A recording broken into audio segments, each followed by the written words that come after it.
मैं कह रही थी तुम बेचारे की नींद खराब करोगी, तुम्हें इस पर जरा भी तरस नहीं आता। ओहो, तुम्हें तो कैसे इस पर बड़ा तरस आता है?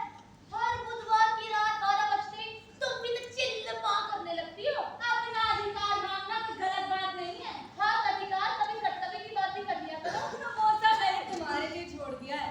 मैं दूसरी शादी नहीं करना चाहता था, क्यों की? अरे वो नींद में बोल रहा है।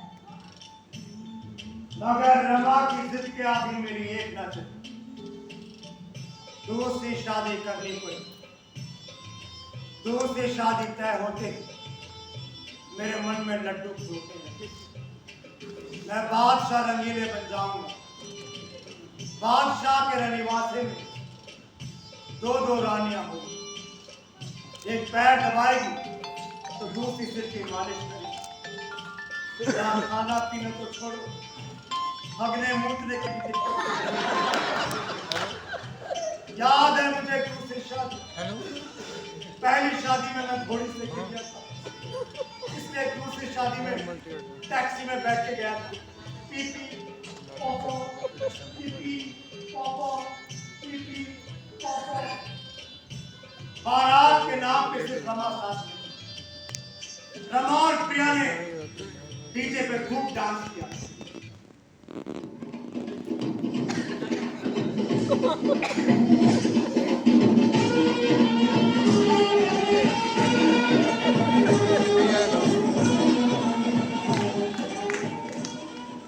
और अब दोनों मिलके मुझे नचा रही है और खुद बैठी तमाशा देख रही है।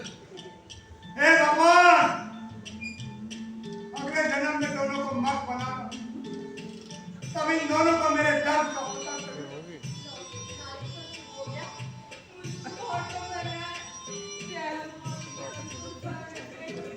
अपनी तो किस्मत ही फूट गई, कमाई धमाई कुछ नहीं, तो आप नवाबों वाले। ये तो गनीमत थी कि रमा नौकरी वाली थी, वरना हनुमान मंदिर के बाहर कटोरा लेके बैठने पड़ता। ए माई, अच्छा माई नहीं बोलना, ए मेरे बाप की मेहरान, भगवान तुम दोनों की जोड़ी सलामत है। अच्छा भाई बहन किसी बात को गए यहाँ पे इतने सालों में एक बात तो समझ में आ गई कि कला और संस्कृति से पेट नहीं भरता है। जिंदा रहने के लिए पैसा बहुत जरूरी है, इसलिए कलाकारों और साहित्यकारों को नौकरी पेशे वाली लड़की से ब्याह करना चाहिए। कम से कम 2 वक्त की रोटी तो मिलती रहेगी, भूखे तो नहीं बनना पड़ेगा। बीतत नारी